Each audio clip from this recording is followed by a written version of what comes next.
Hi viewers, welcome back to our channel Techie Plus Office Solutions. నేను 60 క్వశ్చన్తో మీ ముందుకు వచ్చేసాను. Second question.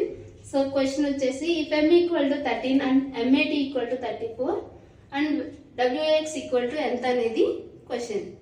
So first of all మన MAT ఈక్వల్ టు 34 ఎలా వచ్చిందో చూద్దాం. సో MAT ఈక్వల్ టు Mకి వాల్యూ ఎంత ఇచ్చారు? 13. సో Aకి వాల్యూ ఎంత? 1. టీకి వాల్యూ ఎంత? 20. సో ప్లస్ చేయండి వీటిని. ఎంత? 34. ఓకే. సో ఇప్పుడు వ్యాక్స్ తీసుకుందాం. వ్యాక్స్ డబ్ల్యూకి ఎంత? 23 ప్లస్ ఏకి ఎంత ఉంది value? 1 plus X equal to 24. So 48. So option B is the correct.